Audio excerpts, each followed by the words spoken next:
The oldest and strongest emotion of mankind is fear, and the oldest and strongest kind of fear is fear of the unknown.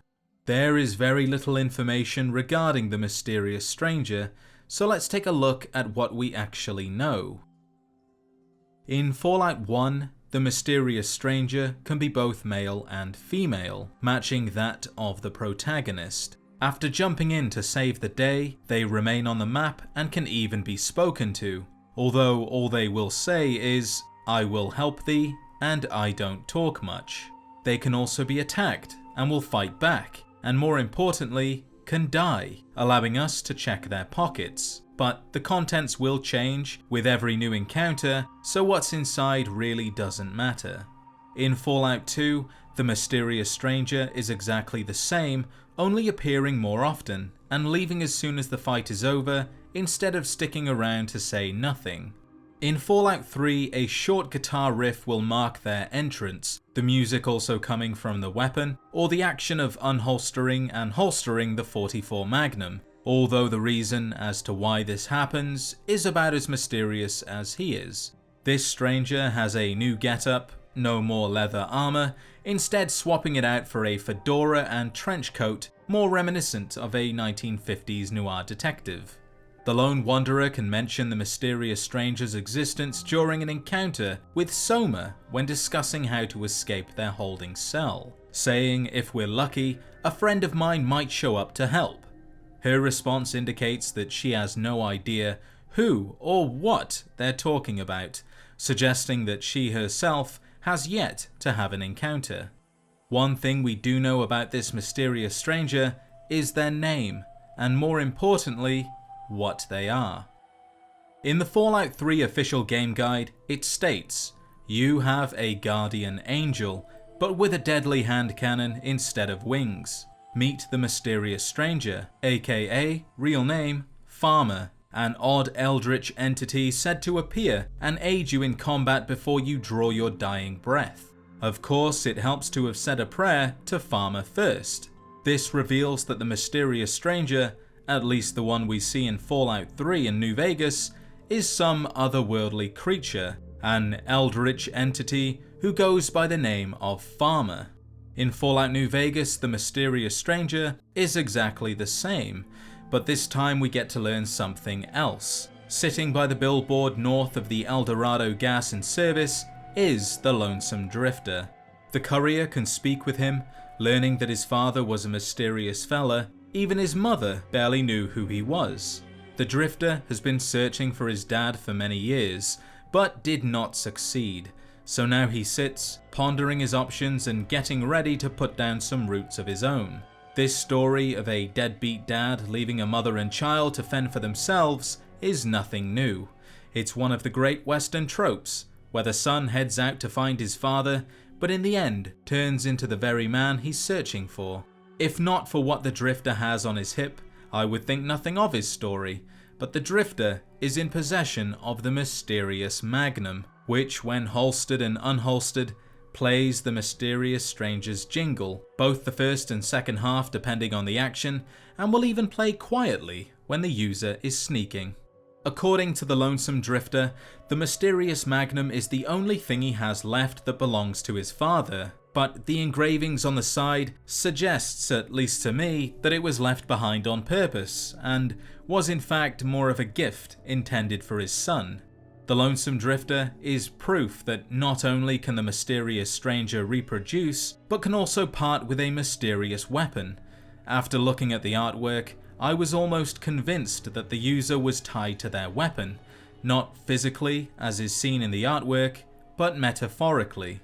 A side note worth mentioning is the mysterious stranger has no qualms with killing his own son, but originally it was intended that if the courier was to attack the Lonesome Drifter, then the mysterious stranger would appear and kill them instead, showing that he does care enough about his son to keep him alive, just not enough to come forward and be a father. Which then brings to question, why is the mysterious stranger avoiding his son? Is there something he wants to keep him from discovering, or would he be in danger by simply knowing of his true existence? In Fallout 4, the Mysterious Stranger has a similar getup, now buttoned instead of tied, but the overall 1950s noir detective is still evident. In Valentine's detective agency, the sole survivor can find a case file concerning the Mysterious Stranger. In short, Nick Valentine sums up the Mysterious Stranger as an amoral lunatic with good taste in clothes. He also brings up the possibility that it could be a single man, but it could also be multiple men, or a ghoul with minimal scarring, which is how the Mysterious Stranger has been able to go through centuries of activity. This note establishes that we aren't the only one to know of their existence, and Nick will even respond to their presence if given the opportunity, asking the player if they also saw him. This stranger differs to that of the Mysterious Stranger seen in 3 and New Vegas, in that the jingle indicating their presence is no longer a single tune. Instead, an array of similar jingles can be heard. They also no longer use a unique 44 Magnum, instead settling for a standard one that can be found all over the Commonwealth. One thing worth noting is that this stranger has a strikingly similar appearance to the Lonesome Drifter seen in Fallout New Vegas. There is a chance that the Lonesome Drifter caught wind of his father's activity back in the Capital Wasteland and followed him there, where they could have talked before he travelled even further to Massachusetts. Perhaps tracking down a mysterious stranger is the ultimate challenge that results in the finder being recruited. For all we know, this is a faction of knights, and the Magnum is their sword, reminiscent of King Arthur and Excalibur. And the reason this mysterious stranger lacks a mysterious Magnum is because he gave his away to the courier back in the Mojave and has yet to earn another. In Fallout 76, the mysterious stranger, despite having a different face, is exactly the same, wearing his 1950s noir detective getup and wielding a 44 Magnum. Although unlike the others seen thus far, this stranger has an additional trait thanks to the Mysterious Savior perk, which will cause the stranger to spring into action when the player goes down, running over to revive them before vanishing as quickly as he came.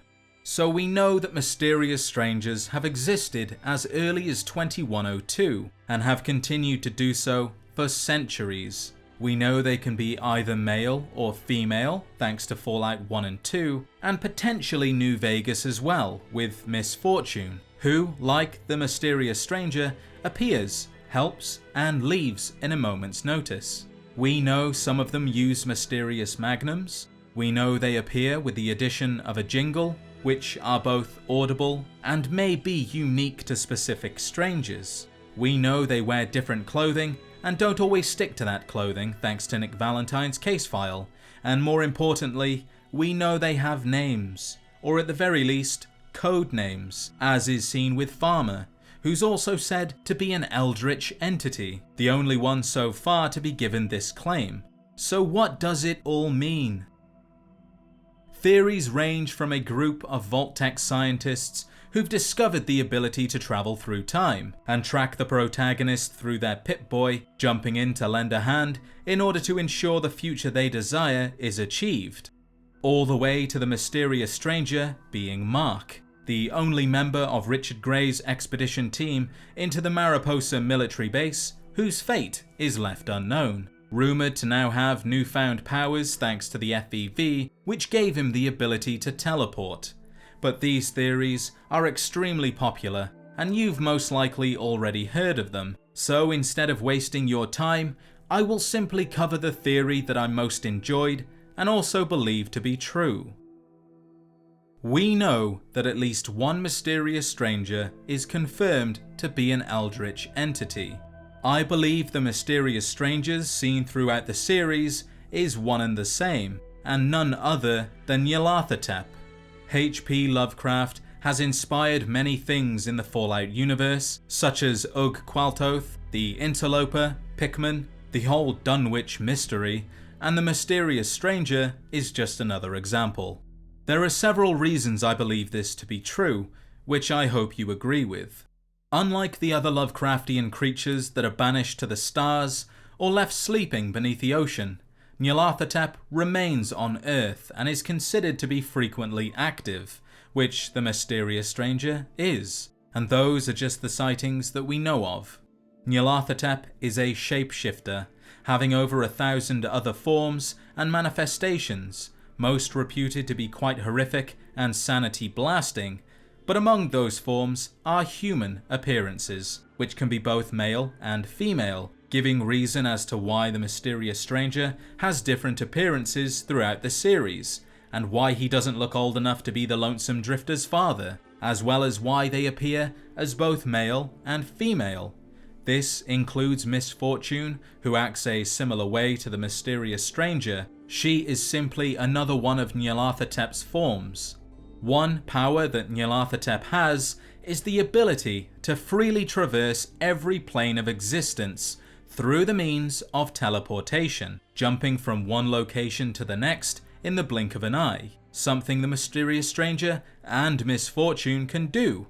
And I would also like to point out that these two identities are never seen at the same time, even if both perks are chosen, and I believe it is because they are the same person.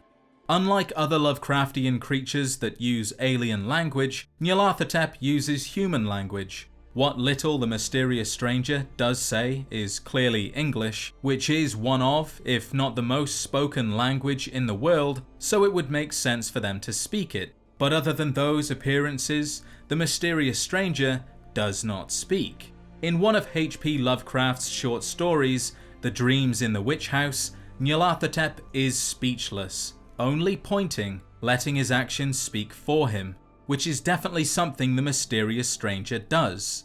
Another thing is most of H.P. Lovecraft's creatures are all powerful but lack any sense of purpose or agenda, while Nyarlathotep acts deliberately and intentionally to achieve his goals, which appear to be keeping the protagonist alive, perhaps wanting to turn someone who's powerful in their own right into a believing follower.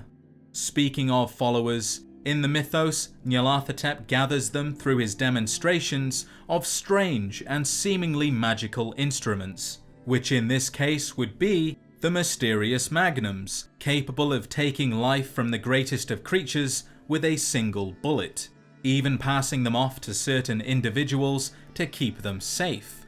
Who knows, maybe the Mysterious Stranger will have a use for the Lonesome Drifter when the time is right.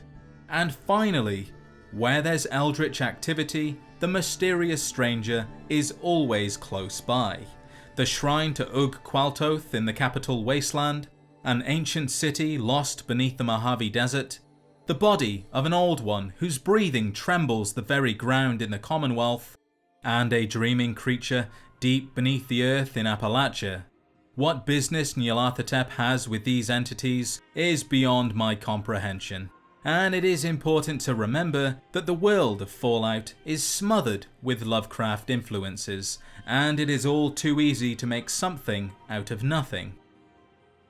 The Mysterious Stranger has been helping players worldwide for 24 years, and we still hardly know anything about them. Other than the name of Farmer and the confirmation of their existence being eldritch, we still don't know their true intentions, or why they have to be so mysterious, or why their magnums come with music. But maybe these are questions best left unanswered, because if we knew these things, the Mysterious Stranger would no longer be a mysterious stranger. Be sure to show your support by liking the video and subscribing if you haven't already for more Fallout content. If there's anything you would like to see in a later video, leave a comment and I'll see what I can do. With that said, thank you as always for watching, and I'll see you in the next adventure.